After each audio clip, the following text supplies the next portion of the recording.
Hi, and welcome to the Mechanics of Ascension. This is part 4, and this part deals with the I am restored.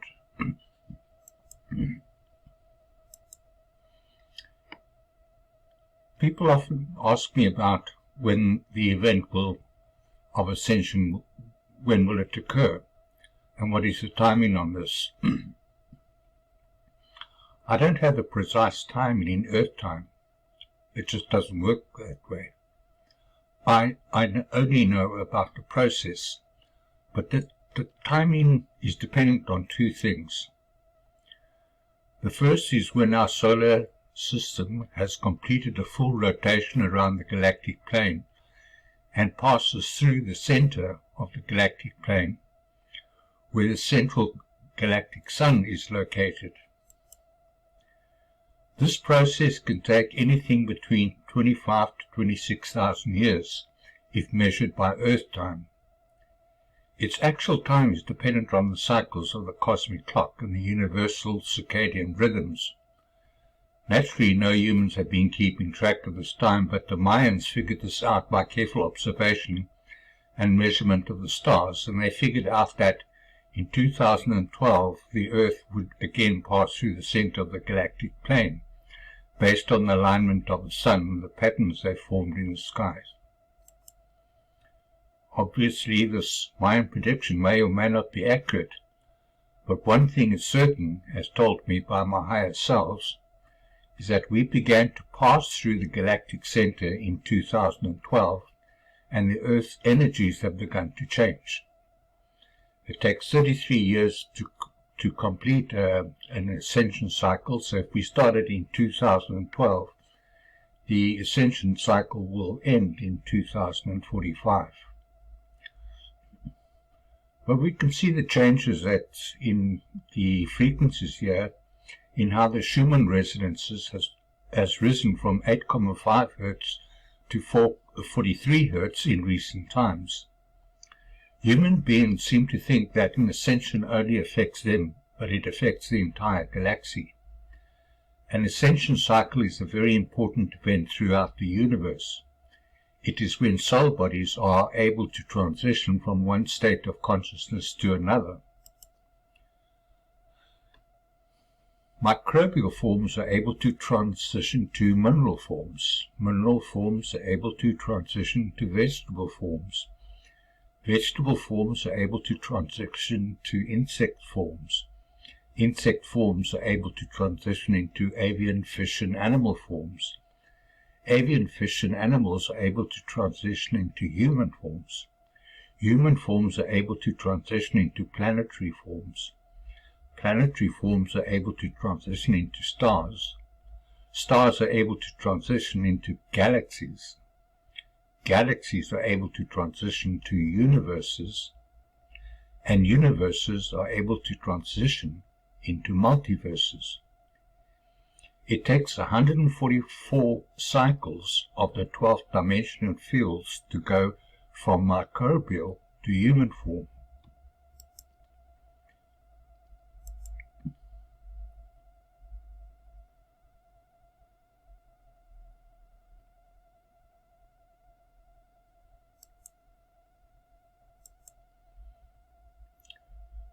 An ascension cycle affects everything, everywhere. So it's not just humans that are affected. Within every ascension cycle, there are also other cycles of growth and evolution. Here we call it life and death, or seasons. All soul beings are eternal, but they will experience many transformations and transmutations through life and death. This is the way the universe expands in what is called the out-breath of God. Everything and everyone is an expression of this process and is in this process. When the in-breath of God occurs, everything and everyone begins to journey back to Source. But that's another story. All beings assist in this process. We assist bacteria by hosting them in our bodies, and likewise minerals, vegetables, and the fabric and form of animals in their many forms. All soul beings intermingle their consciousness. Our soul families in other dimensions are assisting us at this time by providing the information we need to raise our consciousness at this time, because it is as important to them as it is to us. Believe it or not, it has to do with soul codes and DNA. Soul codes, as I have explained, are the corresponding DNA in our soul bodies. Our soul codes contain the information of our soul history, and our DNA contains the information of our genetic history.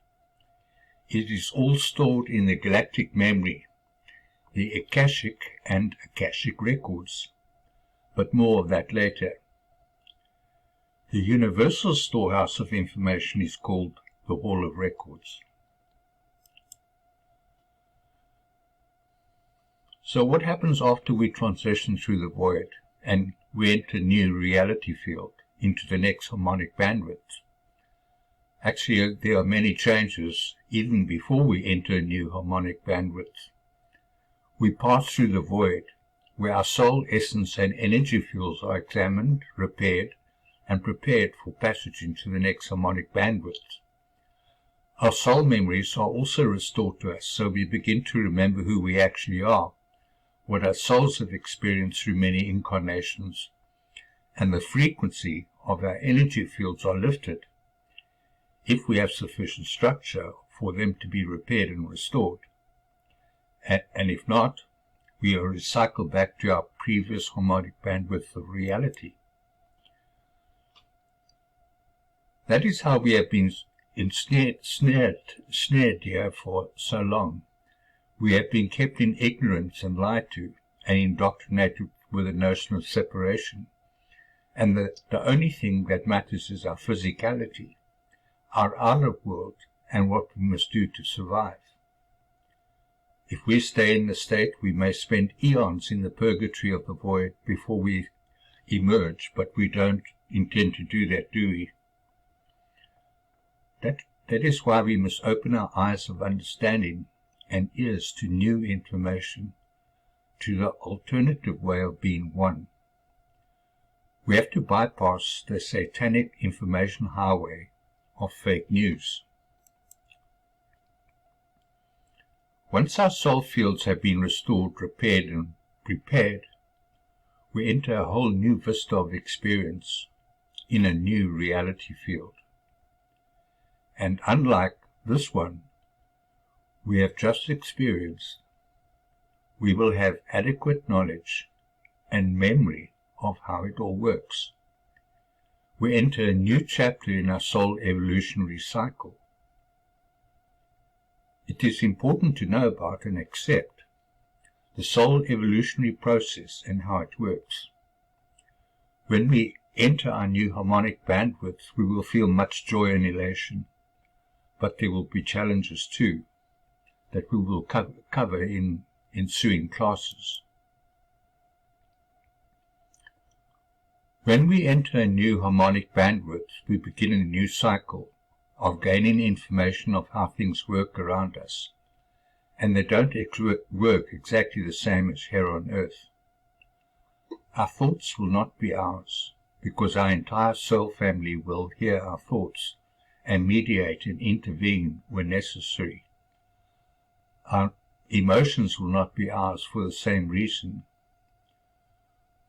We will have entered the realm of oneness. The concept of oneness is not easily understood or felt here, and as I will explain later, but it is the way it works in the universe. We will also be in a semi-etheric, less dense environment, and have semi-etheric bodies.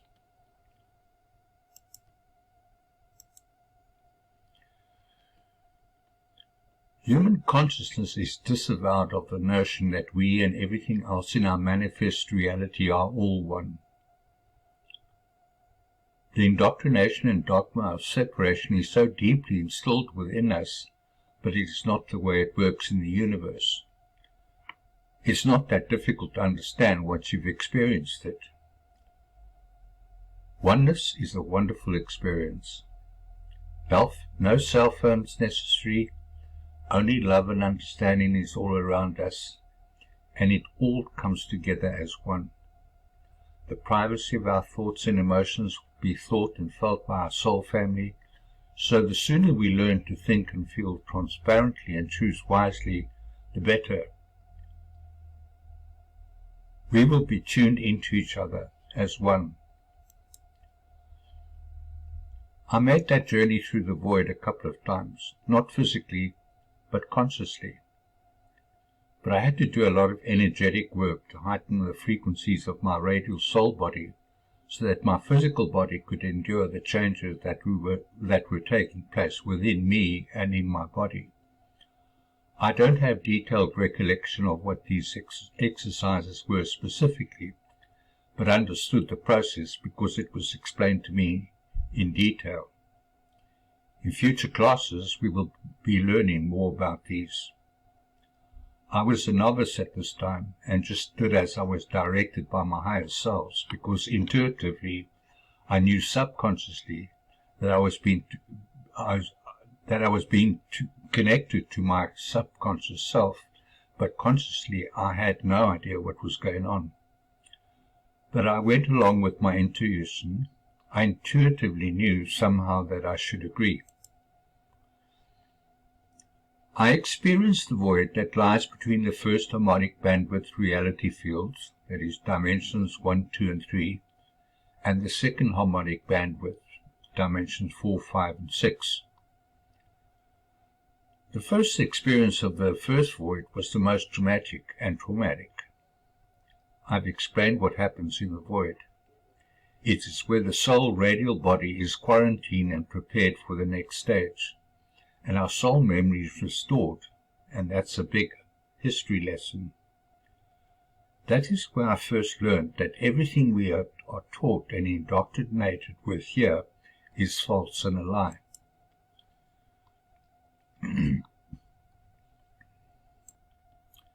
We humans in physical form come from a long line of genetic experiments created by a race of beings called the Elohim. So they cloned many forms, including a race called the Adamites, that procreated with the other forms here that eventually became the human races. We are in physical form descendants of genetic experiments. But where did the soul energy of these beings come from to animate them and keep them alive? Physical forms that are cloned need to be inhabited by soul life force energy. So the Elohim invited souls in the universe to inhabit the bodies of the clones they were producing.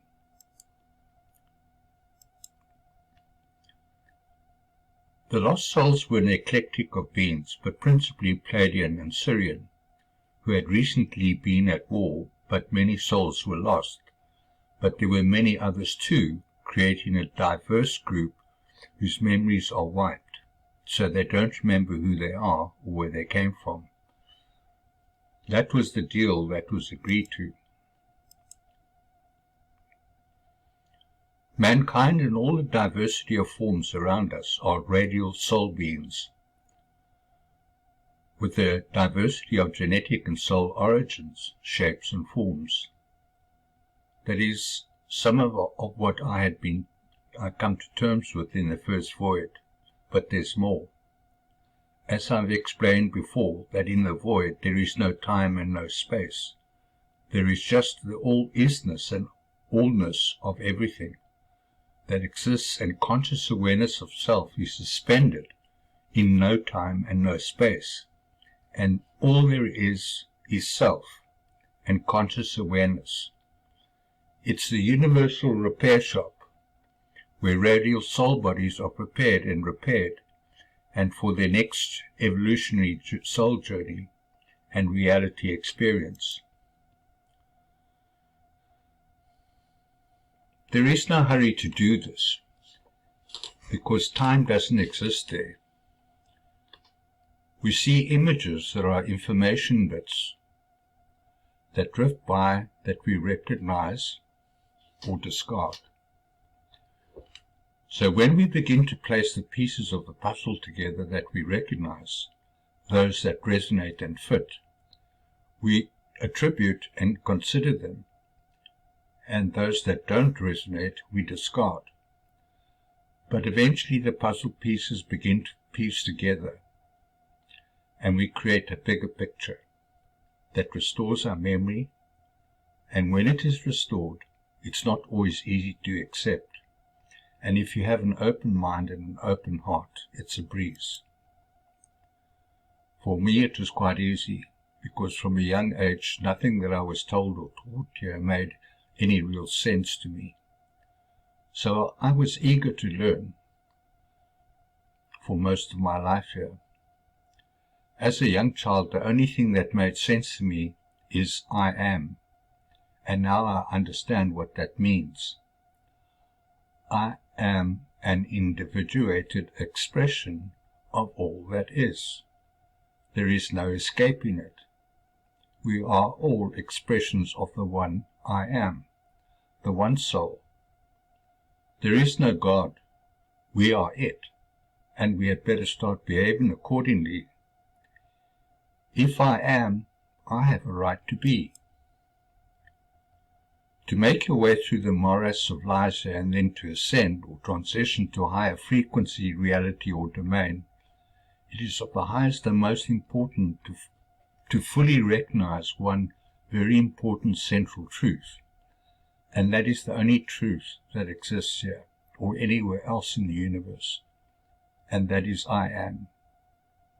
And all other truths come from that. The truth that you exist and that you are in relationship with all that is what we are. Let me explain this. Our conscious awareness is a gift from the universe, all that is. And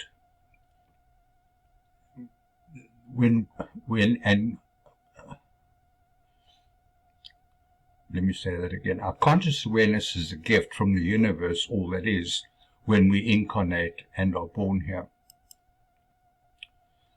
From the moment we are born here, our awareness of self is diverted to our awareness of the need to survive, by accepting the fruits and nourishment of those things that are external to us, and so we derive an externally based reality, and lose our own sense of self-awareness and our relationship with the universe.